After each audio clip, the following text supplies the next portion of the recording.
Lorsque j'exerce une activité d'artiste-auteur ou d'autrice, suis-je obligé de déclarer mes revenus en traitement et salaire ou dois-je déclarer mes revenus en BNC?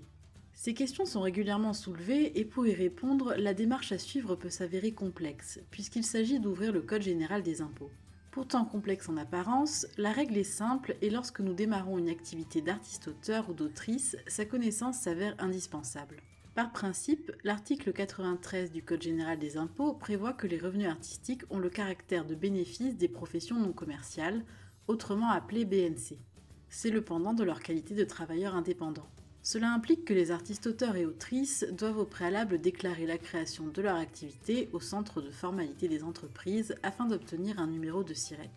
À ce titre seulement, ils pourront établir des factures pour justifier auprès des services fiscaux l'origine de leur rémunération déclarée. Toutefois, à titre exceptionnel, l'article 93.1 du Code général des impôts dispose que lorsque ces revenus artistiques sont exclusivement constitués de droits d'auteur, première condition, et qu'ils sont déclarés par des tiers, éditeurs, producteurs et organismes de gestion collective, deuxième condition, alors ils pourront être soumis à l'impôt sur le revenu selon les règles prévues en matière de traitement et salaire. Cette exception dispensera donc les artistes-auteurs et autrices concernés des formalités CFE liées au début d'activité.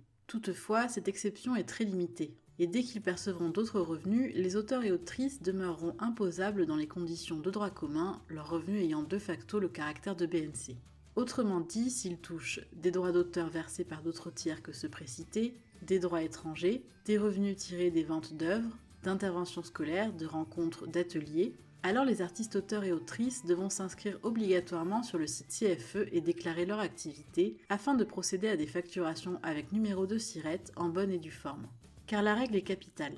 Seuls celles et ceux disposant d'un numéro de SIRET pourront établir des factures. Voilà pourquoi nous invitons les auteurs et autrices à la plus grande prudence. La pratique des notes d'auteur, consistant en une forme de facturation sans numéro de SIRET, si elle fait débat, est remise en cause dans sa légalité par une application stricte des dispositions du Code général des impôts. Et en cas de contrôle fiscal, celles et ceux qui ne respectent pas les règles de facturation s'exposeront à des amendes fiscales dont le montant peut s'avérer colossal.